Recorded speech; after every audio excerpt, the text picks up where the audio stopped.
Kevin, earlier you talked about we can best use the time in the rookie period, right? So the first few weeks and months in the new job to build relationship, to build connection with the colleagues, so that further down the road, maybe you have a better and a smoother work relationship with each other.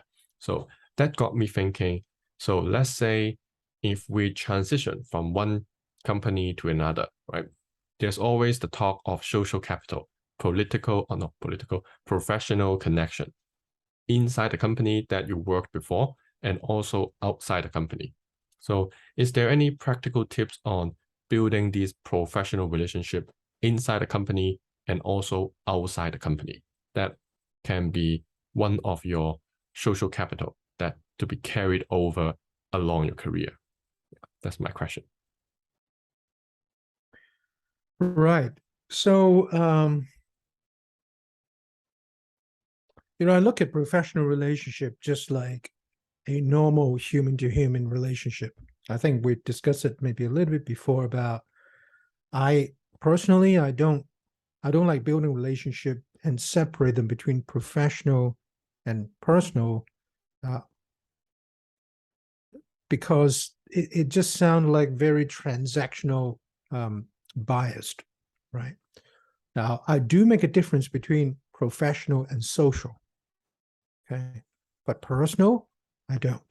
I think a professional relationship can also be a personal relationship. And let me very briefly talk about what is a personal relationship. A personal relationship is whereby, each of you understand to some degree something about the other person's own life experience and maybe some values and the way of their being. Okay, it's not just looking at the title of your work and then look at you as a functional node in the network of work and say, well, when I need that function, I press this button. That's not how I view it. So that's just personally my take. And the reason I have this take is because relationship is a very soft thing. The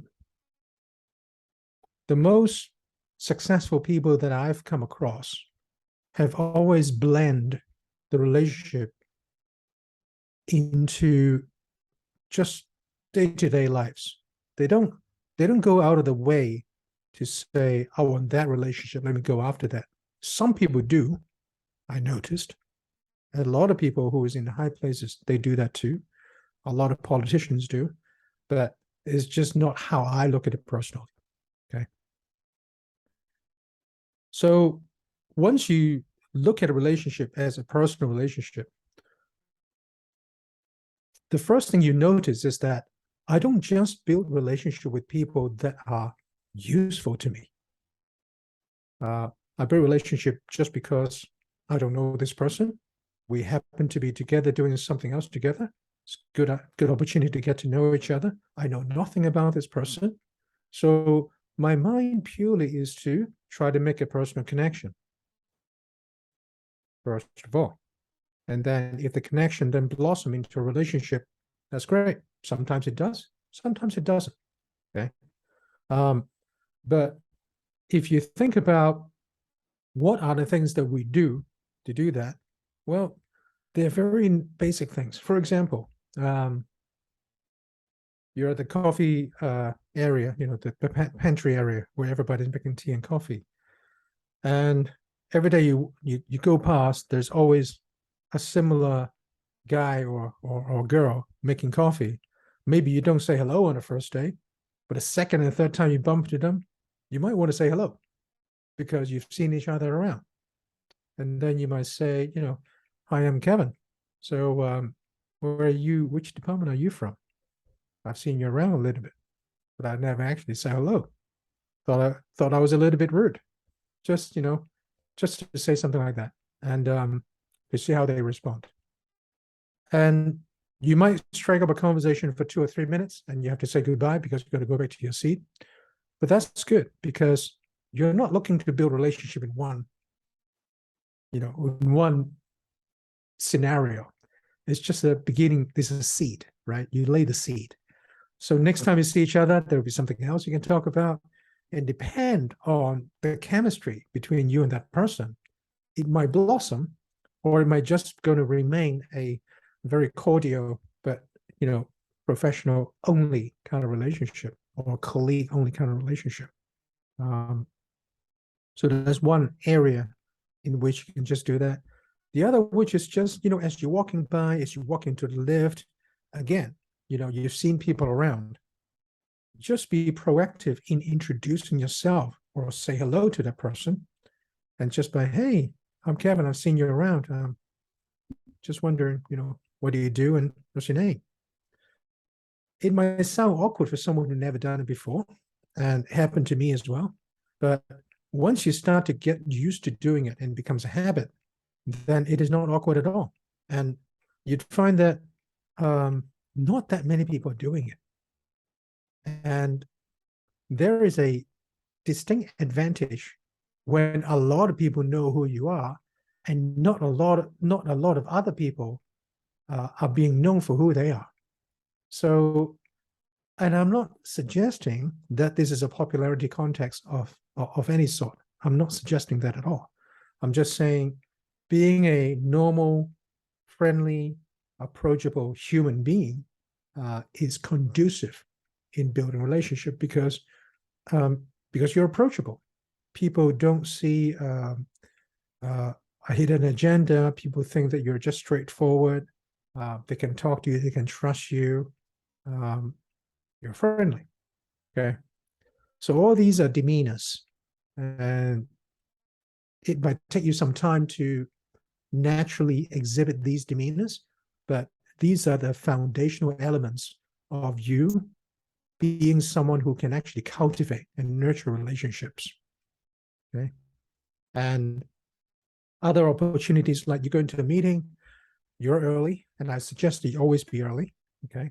The earliest. So arrive 5 to 10 minutes before the meeting, okay, which is very early. Most people arrive within a few seconds and then, maybe on the dot. But sometimes you bump into other meeting attendees who are also early, and there's no one else in the room except you two. Great conversation starter, right? And some of these guys could be very senior. Again, I know I'm not here to promote you to say you should go talk to someone senior. I'm just saying that these little tips would allow you to access relationship scenarios that otherwise won't be available to you. Okay, so these are tips on how you're able to build these relationships. And you don't have to actually talk everything about work. When you get to know someone, mostly we go into very shallow things. Where are you from, and how long you've been working here? How do you like your work? Not talking about specifically work, but more about their experience of the work. Yeah. So things of that nature, and I can go into many other, sort of scenarios, but there are excuses you can make to introduce to somebody in, let's say, a confined space. Okay. There's no one else around. Use those wisely. Always be friendly. Always be proactive. And you'll be surprised how quickly some of these relationships will blossom. Sometimes hold the door for someone who's walking in with 2 hands full of coffee. They will have a bigger smile on their face. It's, oh, thanks. And then next time you go around and see them, say, oh, it's you again. What's your name?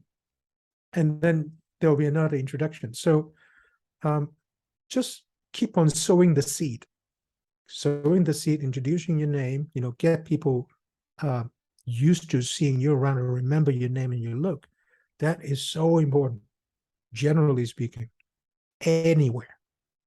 And I just use that as a foundational sort of a way of you in the workplace or even in social space. Yeah. So we talked about in the company, right? Inside the company, then what about other opportunities outside of the company, outside the office? So let's say if we have to go out and meet clients, or we have to meet with suppliers or other team on a collaboration or whatever project, depending on the industry and the field. So is there other ways apart from going to networking or conference, that we get to meet other people in a more professional setting, that with the context of work, not to socialize for personal or social events. I don't separate them that clearly. I think depending on the circumstance and what's available to me, right? And I don't go specifically create those scenarios. I'm more like a respondent to those scenarios. If there's an opportunity, I can always choose, am I invited? If I'm invited, should I go? So in that sense, if I'm invited, everything else being equal, I will always go, because I don't know what it's going to be like, and just finding out something new is kind of exciting. But you find that a lot of people, they may not have that type of mindset, that if it is not to do with their immediate work, they may not go, right? So on this particular topic, if people are interested, I'm assuming that they want to know, hey, I really want to improve my relationship building skills. Well, what are the things I can do? I would say yes more often to all these opportunities that on the surface may not sound like much of an opportunity, especially if you look at the opportunity as, am I going to know somebody who's going to be useful to me, my career, my business? If you always look at it with that lens, you're not going to see that many opportunities. Okay. But in my humble experience, having been working for 20 odd years, opportunities are not straightforward. They don't just come into you and announce and say, here I am. Life is not linear. So, how should I put it? So if I look at you, Francis, right? I say, well, is Francis useful to me? Should I get to know him? Right. Now, let's cast back the days when we first knew each other. We're in the STC. Would I imagine a day that we'll be doing this together? Oh, no. I was just, having fun talking to you, and you were having fun talking to me. We happened to be interested on similar topics. Everybody else wasn't really quite interested. We noticed, right? We were talking about laughing and this, and everybody was silent. I thought, okay, that's quite cool, and maybe we should take it offline, Francis. I don't want to jam the mic, right? And then it evolved. Now, if I was just looking at that and I say, well, who's Francis? Well, it's just another student. It's nothing to me. And I don't spend, the time. We would never talk to this degree, and then today we'll be doing this, right? And so examples like these are happening every day.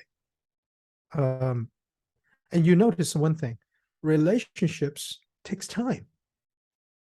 It's not the first day that I knew you. We know each other for what? A couple of years, a little bit more. And throughout that time, where sometimes we talk a little bit more often, sometimes we talk less often, right? But we don't feel the obligation to say, oh, I have to catch up with this guy. We catch up when there's a need, when there's a want, when there's a desire. We call the other guy and say, hey, we want to chat. And so I like that organic type of relationship where it just naturally develops. And if they are meant to last, Francis, they will last. If they're not meant to, you can't force it. So how can I have many good relationships? You sow many seeds. Some would work. And so the more seeds you sow in absolute numbers, the more would work, maybe the same percentage, but because you have an absolute much bigger base number, more would work. Sorry, I cut you off. I think you were going to say something. Yeah, I just want to build on part of your point about saying yes to opportunity. I heard someone say you should say yes to every single opportunity before you are 40 years old. And after you're 40 years old, say no to every opportunity. And then, that's just, there's some randomness into the relationship building, right? You never know what could happen in the future, and you never know where you would go and what the other person would go. Yeah. and the position in life. So Yeah, I mean, I don't know where he get 40 from, but I'm 55 and I'm still saying yes to most. I am saying some no's, but I think that the difference between when you were younger versus when you're older is you are a little bit more certain about the things that gets you excited, things that you are good at doing, and therefore there are certain things that right on the surface you know is not your cup of tea, and you can pretty sure say no because you've tried it many times already. And I think that's what he meant by 40 in the cutoff line. So I think that that cutoff line is different for everybody, depending on how many things they've tried and whether they're satisfied that I've tried enough new things, right? For some people, it's never enough. They say, I'm going to be yes until I die, right? There's nothing wrong with that, as long as you're happy, with that decision. But yeah, so this tips on relationship is about sowing the seeds and not discriminating who you are sowing the seeds with.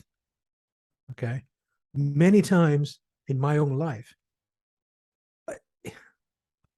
I'm just trying to know this person, with no intention of no agenda, because just, hey, just meeting someone for the first time. And it turned out later on that we do something together, or that person introduced me to something, but not because I ask, but they feel compelled. Because if we talk and they know that I feel very strongly about certain things, and they feel it from me, and they feel it compelling to tell somebody else, hey, I know this guy. He's really into this kind of things. And, that's how those connections are built and made. And I don't control them. I cannot predict them. I cannot even hope for them. So it is not something that you can budget for. I think that's the hard bit. People find it very difficult to accept that, well, Kevin, I'm investing time. I'm investing in these relationships. I need to get a return from them. Sometimes there will be, generally you will be, but it may not be the kind of return that you think it is. Okay. Some return comes from maybe business opportunities. Some returns comes in other parts of your life, like knock on wood, right? Let's say one of your family members contracted an illness, and Hong Kong doesn't really have anyone good at that. And then someone who knows someone who knew someone who knew someone in the States who's a specialist, and that person introduced that to you, and then that person got cured as a result. So sometimes these things comes in very surprising ways, and that's why I say relationship is very soft. You can't do a strict line curve and say, okay, 2% here, 5% there. You're gonna do your head in if you try to figure that out, right? So yeah, it's more of a subject for is a very soft thing. That's all I can say. It's a totally different mindset to how we approach other things in life, because in a lot of aspects we expect a certain input to yield a certain output. Let's say in the school setting, you invest certain hours, certain effort into studying, revising, working, then you are not going to get a very worse outcome because you invest a certain level of effort. Just like work as well. If you put in the work to do the minimum, or you do the basic fundamental stuff, then you are not going to be that bad, right? The outcome. But here in relationship, maybe you have done all the good things, like present yourself well, no agenda, with just interest to get to know each other. But the other person could be simply not interested in you at all. And then all your work is, I won't say it's useless, because you get the experience and the practice, but maybe there's no outcome from that. And I think that part we need to understand this situation and have a different mindset in approaching relationship and other type of interpersonal matters. Yeah. That is very well said. And I think the gist of it, the essence of it is not to have expectations on your relationships that you choose to nurture. You should look at it as just something that you do because you enjoy doing. And the process of interaction, if that does not give you satisfaction and fulfillment already, then you shouldn't really be looking at this in this perspective, because otherwise you're saying that, okay, I'm doing it with an objective. I'm looking to seek an advantage. I'm looking to use somebody for something. Then I think potentially no human being would want to be in that position. And we all are very sensitive people, a lot more sensitive than other people realize, that when somebody starts to do it, we are able to sense that they want something from us. And we would simply distance ourselves away from the person as soon as we feel that someone is putting some pressure and wanting something from us. So the very thing that you want is running away from you because you're showing your intention. Now, again, I'm not asking you to manipulate people and try to shield your real intentions. No, I'm just asking you to be a genuine person. That's, I'm suggesting that the way to live an authentic life, so that you don't have to worry about you have to tell a lie or deceiving people, is that you're straightforward and you mean everything that you say, and you don't say things to hurt people, and where you can, you help people. Right? These are very simple principles that I would regard as just common sense. We would like other people to treat us with the same degree of respect, right? You don't have to go out of your way, but just be nice. Okay, it doesn't really cost you anything, and I think in the current society, Francis, it is relatively rare for someone who hold these types of things as a normal thing, because the pressure from the social, economic, life complex necessitate most of us to focus on, let's say, financial outcomes and social status, a combination of a few things that causes us to behave in a way that probably we rather not. But we would say, well, what choice do I have? Because if I don't do this, I'll fall behind. I'm not competitive here. So I think it's, and I don't have an answer to that. All I'm saying is that, I mean, each one of us are seeking our own balance, and it's good to have those perspectives in your mind when you think about it, so you can make the best decision for your own situation. Yeah, or to build on your point, it's simply society or certain situation means we are forced to be utilitarian, to be maximizing the utility function of every single thing that we do. Because, well, you would say other people are doing that. So if I'm trying to be the good guy, to be the nice person, then the nice person always lose, right? The nice person come last, will be the bottom, right? That got taken advantage of.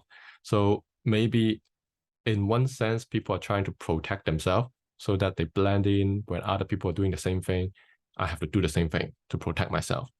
That makes sense to a certain degree from that angle. And then it's, I guess, up to the person or each of us to decide whether we want to do it this way or the other way. And yeah, there's no right answer or wrong answer. It's just a different way of doing. Yeah. There's no right or wrong answer, but there is a cause and effect, and there's a consequence for every single action that we perform. And so, not trying to be philosophical here, it's actually just simple science, right? You say certain words to certain people, they're going to feel it. They're going to react in a certain way. That's the kind of thing I'm talking about. So within a relationship, it's words matters a lot, but it's not just words. It's your attitude, is your presence, is you following through with the things you say you are and what you do.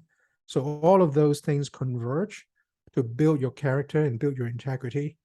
And basically the only currency around the world that is actually real is trust. It's not money. Money is only worth something if we trust that it's worth something. So there is no real thing in the world that is real without trust, except the existential things like water, food, air. We don't have to trust it. We know it's there because we'll die without it, right? But everything else that we made up, Francis, in the society and how we do it is all about trust. We believe, we buy into it. So, and the thing is, you can't really control that, because whether people trust you, you can't control it. You can only do your best and live it up to them. And maybe even it's paradoxical, right? The more deliberate you try to gain trust, maybe you have the opposite effect, because people feel that you're trying to be like so desperate, to pushy, or why are you like going beyond your way to do certain things? Maybe you have a good intention to build trust, but maybe the timing is not correct yet. Maybe just the chemistry is not there yet. So there's a lot of subtle factors, a lot of caveat, right? But yeah, I think it's already off topic for this question sure. a lot. Yeah, sure. If the audience has interest in this, maybe they can leave a comment and we can talk about this type of question as well. Yeah. Thanks, Kevin. Okay. Thank you, Francis.